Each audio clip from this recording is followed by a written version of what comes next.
Introduction. Let's talk about sex or maybe not. By Alessandra Lemma and Paul E.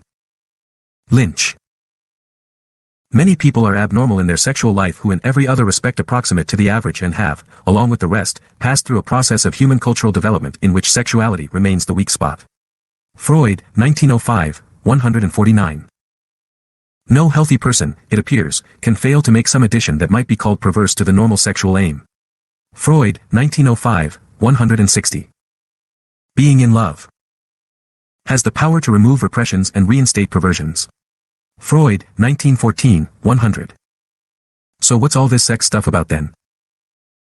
Provocatively asked a patient, after devoting much of his session to persuading one of us, AL, that his sexual fantasies were of no import, that they had no connection whatsoever with the chronic panic attacks that had brought him to analysis.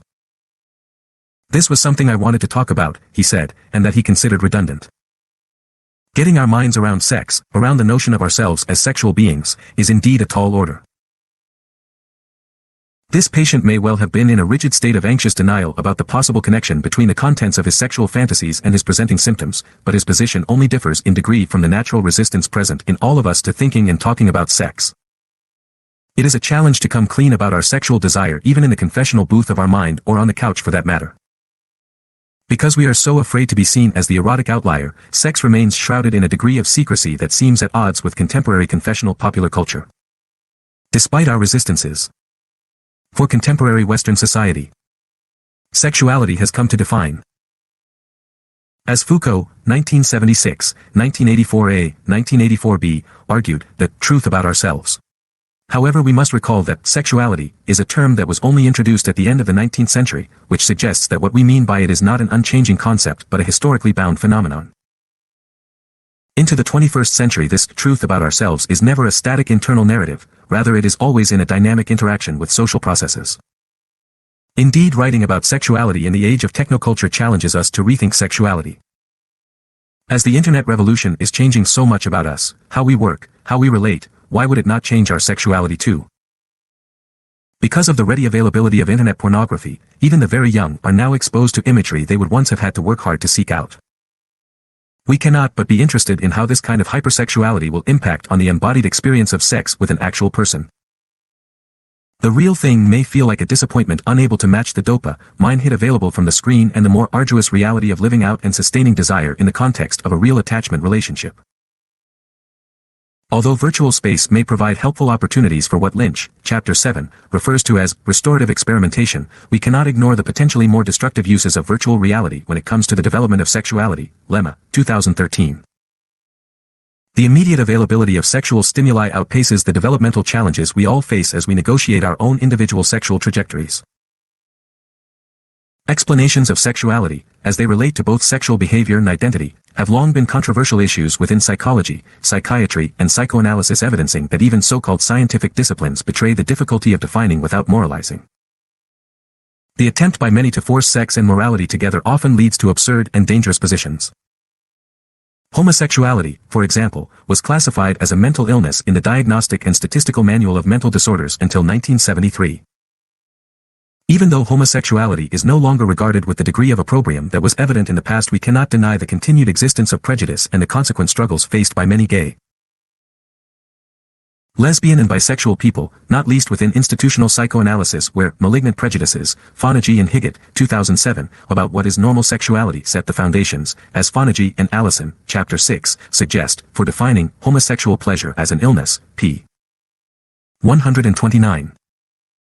Despite the fact that societal norms have become more enlightened, most of us still feel that there is something about our sexual selves that cannot be easily revealed. This is because our sexual desires always pose questions we cannot readily account for to others or to ourselves.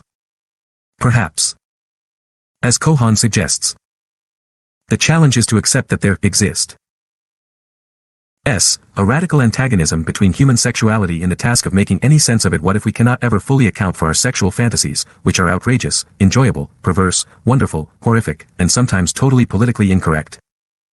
Cohan, 1999, 21-22.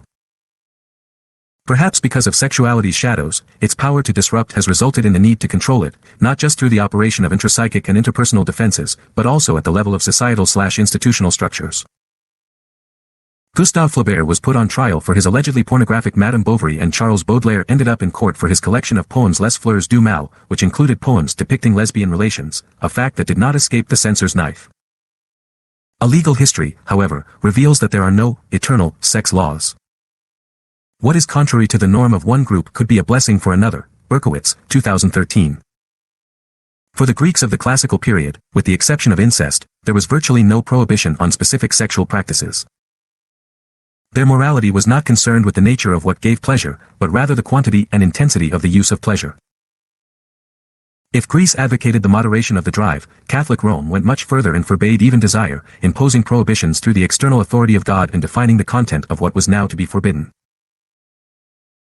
Indeed, throughout ancient civilizations, sex has always been micromanaged by the law and religion, with the surprising exception of same-sex relations, which were ignored almost entirely by law until the Hebrews labeled homosexuality a crime on a par with murder. If we feel stuck in heteronormative ways, a brief detour into the sexual behavior of living organisms reveals it to be far more diverse than our theories. Virtually all plant and many animal species are intersex, that is, living organisms are often both sexes simultaneously, which means that there are not really two sexes at all. Laidman, 2000. Many animal species routinely practice transsex, by changing from one sex to another, either once or several times.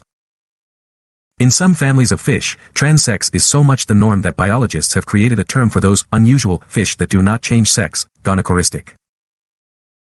Other animals practice transvestism by visually, chemically, or behaviorally resembling the opposite sex.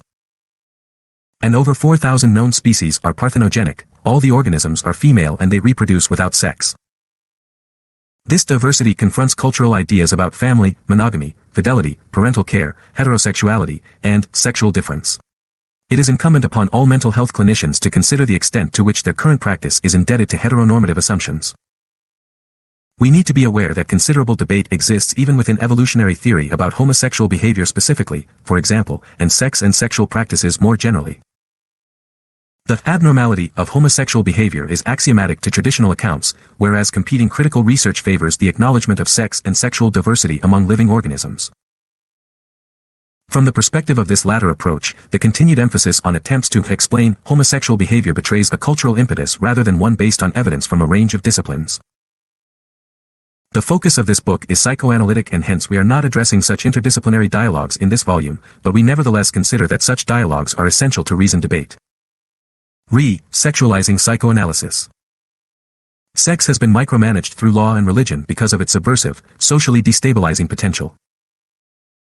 It was Freud who first bravely placed sex at the heart of psychic development and highlighted its destabilizing power in our psyche, and hence the defenses brought into play to manage this.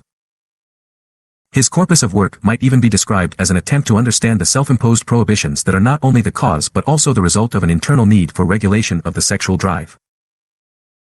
Freud's original boldness with respect to sexuality has not been upheld with equal vigor by some of the important contemporary psychoanalytic schools that have followed in his wake, where we observe instead the displacement of sex from center stage position to make way for relational considerations. Here the sexual drive is replaced by new conceptualizations of primary love and attachment. This has resulted, as Corbett, 2009, provocatively put it, in a trend discernible in much contemporary analytic thinking, whereby the burlap of desire too quickly becomes the pashmina of mutual recognition, p. 216. Psychoanalytic gender theories have undergone profound changes in recent decades, often spurred by feminist theory and new openness to homosexuality as a normal variant of sexuality. The focus of this new openness has of necessity been first on shedding bias and automatic assumptions of pathology, and less on the sexuality in homosexuality or heterosexuality. Even at this time in psychoanalytic history, it remains difficult to explore sexuality without coming across cultural binds and blind spots that prejudice our theory and practice, given the depth with which sexuality is ensconced in culture. Gender, like attachment and relational concerns, may be more comfortably conceived of, more easily detached or abstracted, as compared with the visceral reality that sex entails. Perhaps conceptual pashminas are needed because, as Herzog, Chapter 1, outlines, at the heart of the psychoanalytic community itself there has always been, ironically, an ingrained ambivalence about talking about sex. She suggests that the question of sex brought forward by Freud opened up psychoanalysis to the reproach that it was not only a Jewish affair but also a dirty one to boot. Increasingly, however, analysts are trying to reverse this trend, arguing that psychoanalytic theory needs to be resexualized, e.g. Fonagy, 2012, Cohan, 2012. Cohen suggests that the desexualization of psychoanalytic theory is no more than an extension of a very specific form of resistance regarding sexuality in all of us. Freud's original discovery is at the heart of this resistance, 2012, 47. Freud's contributions on this subject are numerous, but here we want to draw attention to 5 strands of his thinking that are especially germane to the themes approached by the contributors to this book. First, Freud squarely placed the focus on psychosexual development, not only on the development of the psyche, highlighting that sexuality, along with other processes governing life, is the product of development, our sexuality in all its guises, e.g. as behavior, as fantasy, always bears traces of our earliest experiences and attachments. Second, he singled out the infantile aspect of sexuality.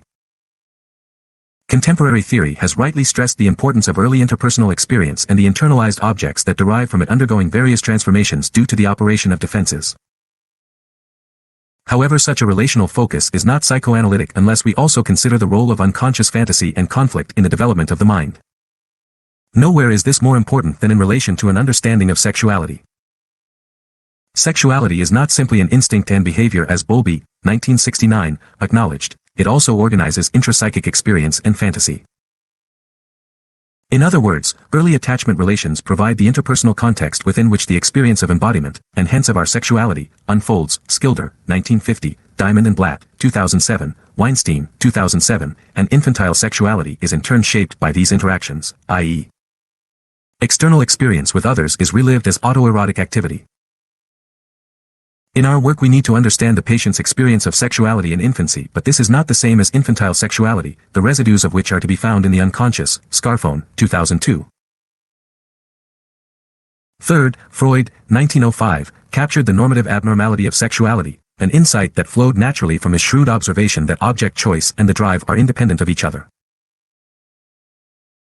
Freud, 1905, makes clear that our so-called normal sexuality encompasses perverse aspects whether through the means chosen to find pleasure, in forepleasure, or in the sexual fantasies that are played out during sexual experience.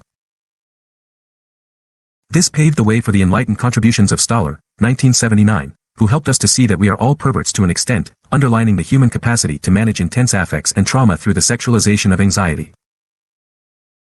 This was then also further elaborated in the work of Glasser, 1979, 1992, who suggested that perversions have very little to do with sex, in the sense of a bodily intimacy, but are about the use of sexualization as a defense to deal with primitive terrors in relationships. 4 of the chapters in this book are concerned specifically with the question of sexual perversions. Lemma, Moss, Sakatopoulou, Wood, but embedded in the thinking of all the authors is a recognition that sexual experience can be variously motivated by intimate connection or defensive sexualization, sexuality as love and sexuality as perversion. Fourth, in Freud's theory we find the notion of an inherent bisexuality, hence diversity and complexity are at the core of human sexual experience. He argued that we are all bisexual, whether this is manifest or latent, libido is nevertheless distributed over objects of both sexes. Arguably he uses the term to mean different things at different points in his theorizing, an innate biological predisposition and a type of mental functioning characterized by the ability to integrate or balance identifications with each parent. Berkstead-Breen, 1993. McDougall, 2000, concurred that our megalomanic childhood desires include both the wish to be, to identify with, both parents, to possess the genitals and magical powers of both parents, and also the wish to have both parents sexually. p. 157. Many psychoanalysts have emphasized that normative development requires our universal bisexuality to undergo a mourning process as we work toward acceptance of monosexuality, forced by the reality-based recognition of the difference between the sexes. McDougall, 1993, 1995, 2000, 2001, maintained the importance of sustained homosexual and heterosexual psychic representations of identification and object choice for the enrichment and stabilization of love and social relationships, and for the stimulation of creativity, e.g. 2000, 160. Rejecting the notion of biological bisexuality, she insisted that our gender identity and our sexual identity stem from important transmissions, first from the biparental unconscious, to which, later, is added the input of socio-cultural discourse of which the parents are themselves an emanation. p. 158. Butler, 1995. Described the melancholic consequence of the failure to mourn early desires to be and have both parents. As when such identifications and desires are foreclosed by societal taboo, a never loved, never lost identity that affirms sexual orientation by disavowing that an attachment or desire ever existed. For Benjamin, 1995, the child's over-inclusive identifications with both parents are not removed from the unconscious by the recognition of difference, but rather remain available after the Oedipal phase to transcend reality by means of fantasy, which can be reconfigured in the sexual symbolic, p. 140. Finally, despite Freud's famous paraphrasing of Napoleon with the statement "anatomy is destiny," 1912, 189, he also underlined how sex is not just a biological function but also an emotionally charged experience. He stated that infantile sexuality reaches its peak in the Oedipus complex, an emotional attachment. 1925, 220. That is, the sexual is not reducible to biology alone, but also involves powerful emotional forces. Moreover, as subsequent theorists have more fully articulated, and as will be further elaborated in the chapters of this book, understanding sexuality requires a two-person psychology to do justice to the emotional significance of sex and the defenses it mobilizes. In other words, sex is about much more than reproductive necessity. Point 1. Even if we cast the net wider to animals, we discover that many species don't have sex solely or primarily in order to reproduce. Although generally ignored, pleasure is an organizing force in relations between non-human animals. Many female animals engage in sex when they are already pregnant, and many animals masturbate. Bagmill, 1999. Birth control is not restricted to human animals. Many non-human animals practice forms of birth control through vaginal plugs, defecation, abortion through the ingestion of certain plants, ejection of sperm and, in the case of chimpanzees, nipple stimulation. Bagmill, 1999. Whilst the integration of drive theory and object relations theory results in a richer account of psychosexuality than either theory alone can achieve. Maybe even this integration has been used too narrowly to capture the complexity of human sexual experience. Stein, 2008, an experience that defies a simple, neat formulation, an experience whose very essence is that it can never be fully represented. This is partly because the drive lies between its embodied home and its representation. It can hardly be expressed. The anchoring towards a representation through images or words amounts to the leap between drive and desire, which is what our patients typically bring to analysis. Development and the work of desire. In her chapter, Target explores the capacities for sexual pleasure and for love rooted in psychosexual development that is based in early affect mirroring, an integration of drive and relational models that takes into account biology, real events and real relationships, and the elaboration of emotional development and self-understanding within attachment relationships. She incorporates important aspects of Laplanche's thinking. 1995, about the development of the unconscious and of psychosexuality via the unconscious communications of the mother, and extends this thinking to show how the development of mystery, enigma and alien-ness in sexuality may develop out of the normal difficulty of mirroring sexual drive pressures. Target uses this model to explain why excitement has to be experienced in and with the other, and goes on to show in her clinical examples how this model may also explain a decrease in the intensity of excitement with a given partner over the course of a relationship. Freud, as we have seen, understood that psychic development is rooted in the body, and consequently he emphasized the measure of the demand for work imposed on the psyche due to its link with the body. The drive is a borderline concept situated between the body and the mind. There is something, a pressure, a source, an energy, that arises from the body and is looking for a way out and a discharge through an object and an aim. To this end, Eisenstein, Chapter 3, returns to Freudian theory to show the masochistic structure of desire, the development of a pleasure in waiting. Moss, Chapter 3, further develops this notion of the work of desire. Desire is measured in terms of time, it is about anticipation and the delay of gratification, it is in the gap thus created that we are pushed to represent our experience. Not surprisingly, this creates conflict, and many clinical presentations could be construed as manifestations of a failure to manage the implications of desire and of being desired. Moss draws a clinically helpful distinction between two categories of patient, those for whom desire is a catastrophe and those who are conflicted by the work of desire. Eisenstein develops the dynamic peculiar to the former group and focuses on patients who, as she puts it, are anti-desire, that is, individuals for whom desire is experienced as a narcissistic failure. Moss's and Eisenstein's contributions speak to a core aspect of sexuality, namely that at the heart of our sexuality lies otherness. This otherness needs to be integrated into the subjective experience of sexuality. In other words, every desire concentrates on an other, and more specifically the existence of the other confronts us with both our dependence and passivity, positions that mobilize anxiety. The elusive, ineffable quality of the sexual other, Stein, 2008, poses a challenge complicating our very experience of desire and of our wish to be desired. Desire does not exist in a vacuum, it is developmentally shaped by the social system within which it is vested. For the infant, this system comprises the earliest relationships with caregivers. Additionally, it is also important to incorporate into our analytic formulations the systemic cultural forces that frame the experience and expression of sexuality and gender. Benjamin, 1988, Diamond, 1991, Goldner, 1991, 2011, Harris, 1991, 2011, Suchet, 2011, so as to challenge more simplistic equations of biological sex, gender, and sexual desire, Butler, 1998, 2003, Foucault, 1976. Approaching sexuality thus requires a wide-angled lens so as to formulate the interpersonal and intrapsychic processes that give rise to a highly idiosyncratic experience of the child's embodiment and its emergent sexuality. Desire, as French psychoanalysts like Laplanche, 1995, have pointed out, is shaped and socially constructed by the parent's unconscious enigmatic sexual messages. Laplanche specifically proposes that the other constitutes the subject and moreover that it is an asymmetrical intersubjectivity that enables the creation of human sexuality. For Laplanche, the enigmatic message is constitutive of the child's unconscious. Staying true to a drive model, Laplanche nevertheless acknowledges the importance of the relational context within which the drive develops.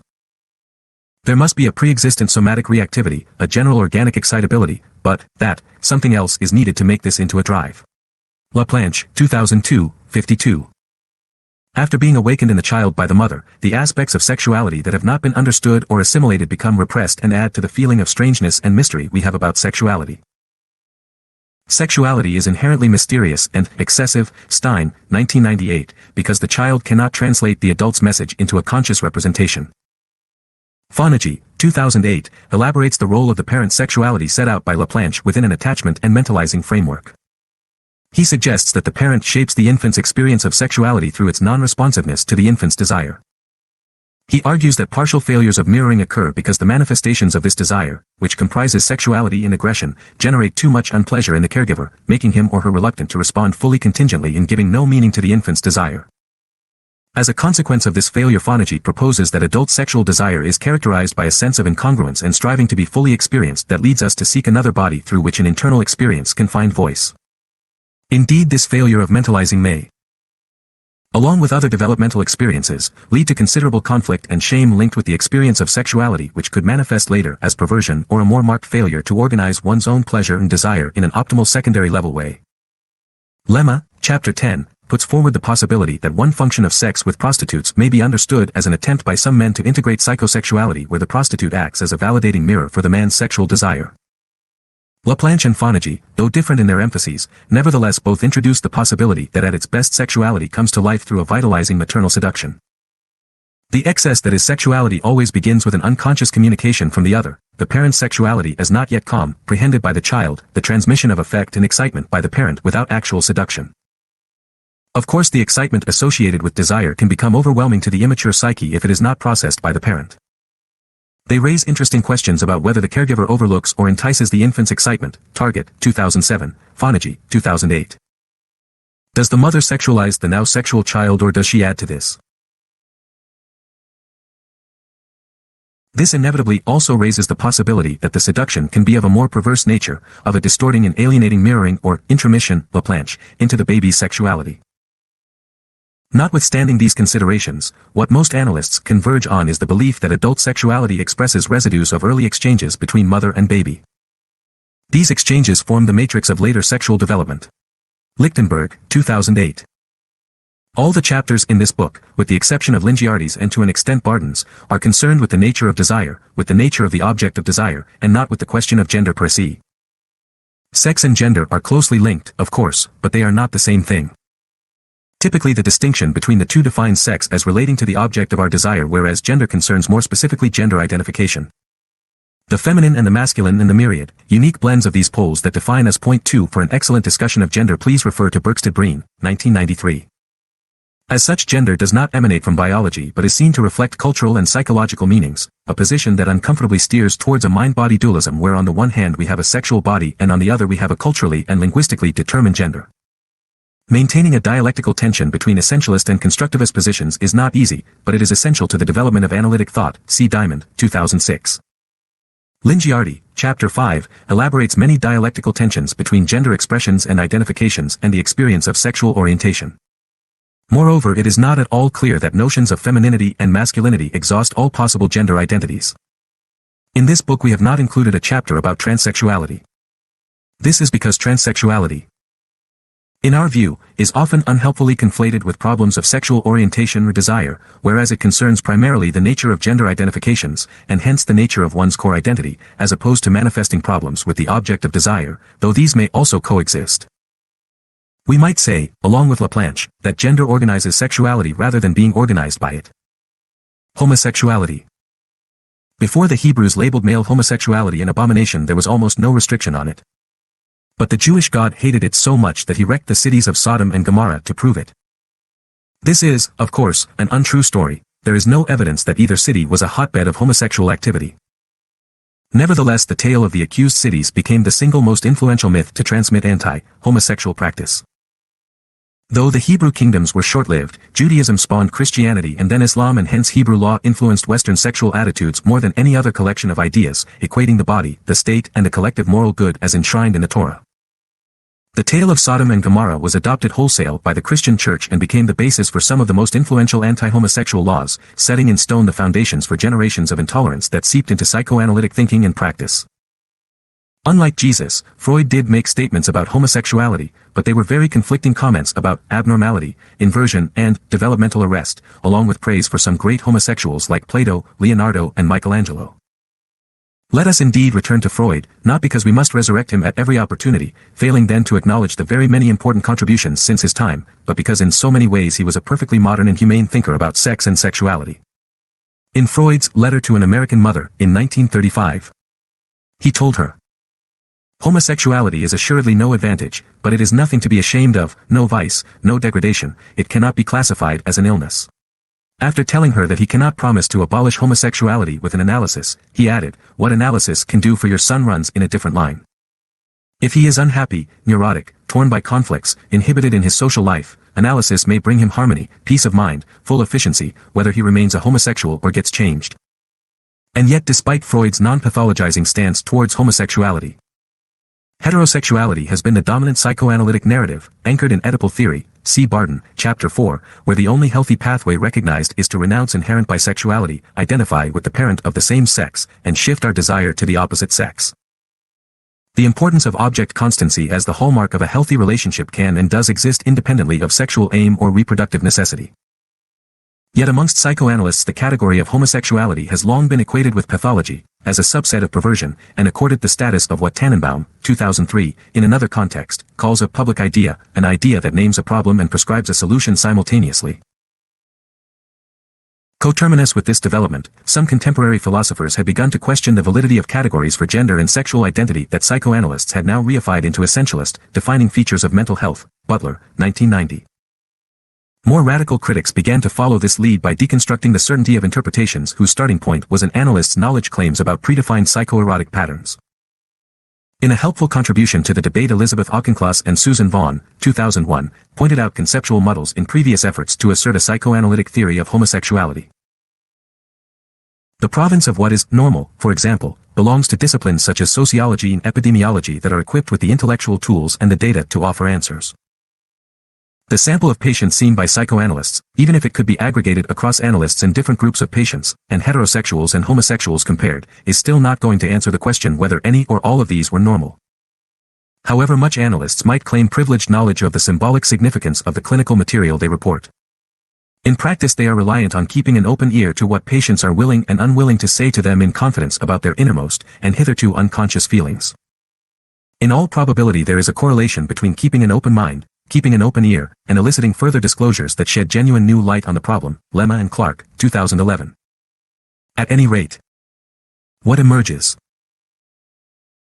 At least in the United States, where the official position started to change some 2 decades ago. Ruffton and Margolis, 1996, is a more sophisticated clinical and scientific discourse around homosexuality, based on a more collaborative and productive relationship between psychoanalysts and their homosexual patients, see Fonagy and Allison, Chapter 6. Lynch, Chapter 7, draws attention to how a child's homosexual longings may create horror in the parent. The lack of empathic recognition, or mentalization, for homoerotic hedonic desires can present an extra hurdle in psychic development, especially for the integration of sex and intimacy in gay men.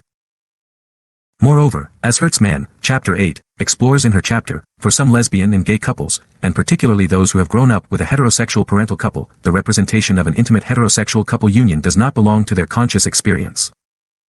Both partners desire to be in a couple relationship, but the heterosexual one they grew up with and have internalized in development as a dynamic object is for some homosexual partners burdened by the addition of gender role and identity conflicts.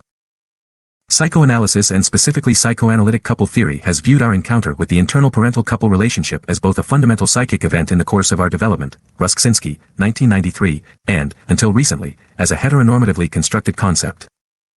The challenge for psychoanalytic theory, as Barden, Chapter 4, eloquently discusses, is how to approach homosexuality without the lens of classical Oedipal theory that insists that desire and identification are separate. To confuse them resulted in the disaster that was unresolved Oedipus, bound to an infantile state, unable to turn outwards from the maternal coupling towards the world and its adult opportunities. Homosexuality in this scenario must be a developmental inhibition, a variation or diversion from the norm. p. 83. We see in the chapters of this book that even classical concepts such as drive theory and Oedipal theory, when unbound from heteronormative bias, can be integral to contemporary theories, integrated with relational theories, and help us to understand the experience of sexuality and its crucial component, desire. Sexual aberrations or perversions. The concept of sexual perversion is one that elicits a great deal of agreement among psychoanalysts, agreement that the term perversion had come to take on such pejorative connotations that it ceased to be useful for psychoanalytic discourse. For some decades, perversion was used to define anything outside of normal sexuality, and the definition of normal was rather narrow.